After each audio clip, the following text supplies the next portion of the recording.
fifth graders. That was my son Ryder. So I'd like to start the novel study with you. In this booklet, you're going to find a before the book, a summary. I would say read the summary at the end, not before you start reading it. And then there are quiz questions that go along after each chapter set. And then there is a unit test to complete at the end. So for right now, let's complete the before the book section together. Before you begin reading The Sign of the Beaver, do some pre-reading activities to stimulate your interest and enhance your comprehension. So some things we can think about is predict what the story might be about by just hearing the title. So we have the book, The Sign of the Beaver. So we take the title and we take what the picture is and we kind of think about like, what is the setting of this book? Present, past, future? Okay. Can also tell that this has something to do with, looks maybe like colonists around that time period, maybe some Native American, right? So what storyline could be created by colonist-like people and Native Americans being in the same place? Okay. We can predict what the story might be about, which we just did by the cover and the illustration. Discuss other books by Elizabeth George Speier that students may have heard or read about. So think, have you read any books by this author? Maybe do a quick Google search and look. Okay. Answer these questions. Are you interested in stories set in the time period of colonization in the Revolutionary War? We've talked about that in class.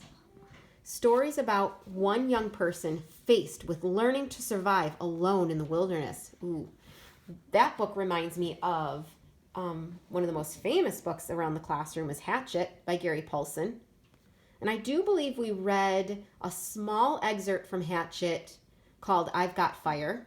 That's when the little boy had to create fire on his own.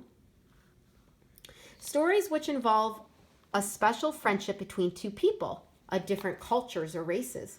So think, have you read any books this year so far that involve special friendships? Stories about Indians and their way of life. Would you ever? So think about this before we read the story. Would you ever stay alone in the wilderness at the age of 12? I wouldn't want to stay alone in the wilderness at my age, that's for sure. Would you be able to live for 6 weeks without radio, television, video games, CD players, CDs, tape players, and tapes, or other types of electronic entertainment? I know I could. I would love it if all the electronics could be erased for a while. Although it's ironic because I'm taping this on my phone and you're watching it on an electronic device, so I guess they're not all bad. But could you personally live without them for a while? Invite a total stranger into your home to spend the night. That sounds a little sketchy, but would you do it? Given the right circumstances, maybe? Oh no, would you ever shoot your dinner? I don't know if any of your parents are hunters. Right? I know my brother is a hunter, and he uses the food. He uses, when he goes deer hunting, he uses that for food for his family. So he's not hunting for sport. Have you ever roughed it? And describe your details, or describe in detail. Okay. So those are some ideas for you to discuss and think about before you read the book to get you a bit interested. Okay. I'm going to skip the summary because I'd prefer for you to read that at the end. Okay. And then after we read the chapters, we can answer questions 1 through 4. But first, we can start with the book. And also keep in mind, after each set of chapters, you can keep a diary page. So you could either use this to be creative and think about what you would do if you were in the situation, okay? Or you can use it to maybe summarize the 4-chapter set, and you can illustrate and write about what the character is actually going through, okay? So we will come back to that. But why don't we start chapter 1? So we have The Sign of the Beaver. Okay, Elizabeth George Speier. Okay. I'm going to try to zoom in for you to see the words, but you can follow along in your own book. Okay? Chapter 1. Matt stood at the edge of the clearing for some time after his father had gone out of sight among the trees. There was just a chance that his father might turn back, that perhaps he'd forgotten something or had some last word of advice. This was one time Matt reckoned he wouldn't mind the advice, no matter how many times he had heard it before. But finally, he had to admit that this was not going to happen. His father had really gone. He was alone, with miles of wilderness stretching on every side. My first question is, where did his father go? He turned and looked back at the big log house. It was a fair house, he thought. His mother would have no cause to be ashamed of it. He had helped to build every inch of it. He had helped to cut down the spruce trees and haul the logs and square and notch them. He had stood at one end of every log and raised it, one on top of the other, fitting the notched ends together as snugly as though they had grown that way. He had climbed the roof to fasten down the cedar splints with long poles and dragged up pine boughs to cover them. Behind the cabin were the mounds of corn he had helped to plant, the green blades already shooting up, and the pumpkin vines just showing between the stumps of trees. If only it were not so quiet. He had been alone before. His father had often gone into the forest to hunt for hours on end. Even when he was there, he was not much of a talker.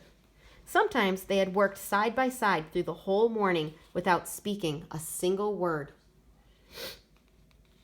But this silence was different. He coiled around Matt and reached into his stomach to settle there in a hard knot. I'm going to reread that sentence. But this silence was different. It coiled around Matt and reached into his stomach to settle there in a hard knot. Wow, so his silence is like, what was that figurative language? Personification, when you give a non-living element living qualities. So silence isn't living, but they're saying that it's coiling around him in his stomach and it's settled there. So, boy, he must be feeling pretty bad right now. He knew it was high time his father was starting back. This was part of the plan that the family had worked out together in the long winter in 1768. Sitting by lamplight around the pine table back in Massachusetts, his father had spread out his surveyor's map and traced the boundaries of the land he had purchased in Maine territory. They would be the first settlers in a new township. In the spring, when the ice melted, Matt and his father would travel north. They would take passage on a ship to the settlement at the mouth of the Penobscot River. There, they would find some man with a boat to take them up the river and then on a smaller river that branched off from it, many days' distance from the settlement. Finally, they would strike out on foot into the forest and claim their own plot of land. They would clear a patch of ground, build a cabin, and plant some corn. In the summer, his father would go back to Massachusetts to fetch his mother and sister and the new baby, who would be born while they were gone. Matt would stay behind and guard the cabin and the corn patch. Oh, that seems to make sense. So Matt and his father headed to this new plot of land, and maybe that's why his dad left. It's time for his dad to go back to go get the rest of the family. It hadn't been quite so easy as it had sounded back in their house in Quincy. Matt had to get used to going to sleep at night with every muscle in his body aching. But the log house was finished. It had only one room. Before winter, they would add a loft for him and his sister to sleep in. Inside, there were shelves along one wall with a sturdy puncheon table with 2 stools. One of these days, his father promised he would cut out the window and fasten oiled papers to let in the light. Someday, the paper would be replaced with real glass.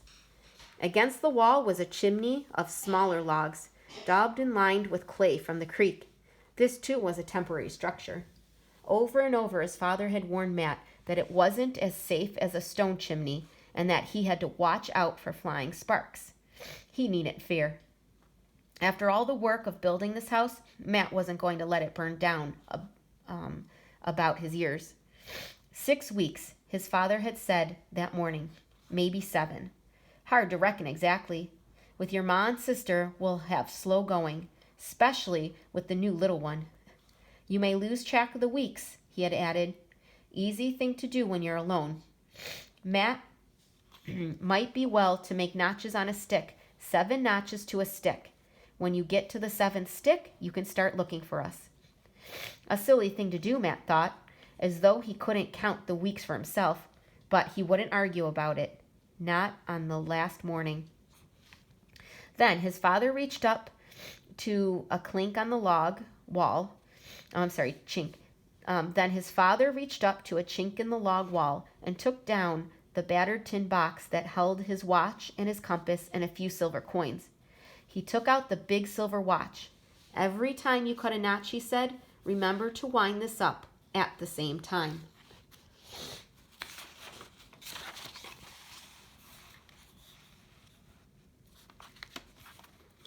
Matt took the watch in his hand and gently, as if it were a bird's nest. You aim to leave it, Pa? He asked. It belonged to your grandpa. Would have belonged to you anyhow, sooner or later. Might as well be now. You mean it's mine? Aye. It's yourn. Be kind of company, hearing it tick. The lump in Matt's throat felt as big as a watch. This was the finest thing his father had ever possessed. I'll take care of it, he managed finally. I knowed you would. Mind you don't wind it up too tight. Then, just before he left, his father had given him a second gift. Thinking of it, Matt walked back to the cabin and looked up at his father's rifle, hanging on 2 pegs over the door. I'll take your old blunderbuss with me, his father had said. This one aims truer, but mind you, don't go banging away at everything that moves. Wait till you're dead sure. There's plenty of powder in it if you don't waste it. A blunderbuss is like a very early form of like a hunting rifle. It was the first sign he had given that he felt uneasy about leaving Matt here alone. Matt wished now that he could have said something to reassure his father instead of standing there tongue-tied. But if he had the chance again, he knew he wouldn't do any better. They just weren't a family to put things into words. He reached up and took down the rifle. It was lighter than his old matchlock, the one his father had carried away with him in exchange. This was a fine piece, the walnut stock as smooth and shiny as his mother's silk dress. It was a mite long, but it had good balance. With this gun, he wouldn't need to waste powder, so it wouldn't hurt to take one shot right now, just to try the feel of it. He knew his father always kept the rifle as clean as a new polished spoon, but because he enjoyed handling it, Matt poked about in the touch hole with the metal pick. From the powder horn, he shook a little of the black powder into the pan. Then he took one lead bullet out of the pouch, wrapped it in a patch of cloth, and rammed it into the barrel. As he worked, he whistled loudly into the stillness and made the knot in his stomach loosen a little. As he stepped into the woods, a blue jay screeched a warning, so it was some time before he spotted anything to shoot at. Presently, he saw a red squirrel hunched on a branch, with its tail curled up behind its ears. He lifted the rifle and sighted along the barrel, minding his father's advice and waiting till he was dead sure. The clean feel of the shoot delighted him. It didn't set him back on his heels like his old matchlock. Still, he hadn't quite got the knack of it. He caught the flick of the tail, and the squirrel scampered up an upper branch. I could do better with my own gun, he thought. This rifle of his father's was going to take some getting used to. Ruefully, he trudged back to the cabin. For his noon meal, he sat munching on a bit of Johnny cake his father had baked that morning. Already he was beginning to realize that this was going to move slowly. A whole afternoon to go before he could cut that first notch. 7 sticks. That would be August. He would have a birthday before August. He supposed his father had forgotten that, with so many things on his mind. By the time his family got here, he would be 13 years old. Holy moly, this is chapter 1, and we've already realized. Well, what have we realized? Think of who's the story about, what is happening, why is the action happening, where is this taking place, and when is this taking place? And also think about how. How can be many different forms of question. How does this make you feel? How is this chapter going to fit into the rest of the chapters? Okay, so who is this chapter about? It's about, is it Matt, right? Matt and his father. What Matt stood, right? What is this about? Well, it seems like they're settling down. They got themselves some new land. They're like colonists. And the father and Matt went ahead and settled the land, and now the father has to go back and get the rest of the family. Okay, so that's kind of like the what and the why. Where are we? I believe we're in Maine. And when is this taking place? We have the date. Go back to the text and we see that it is 1768. Okay, and you think like the how. Well, how is this chapter going to fit into the rest of the book? Okay, well, it seems like this is just creating setting up the problem that's going to happen in the rest of the book.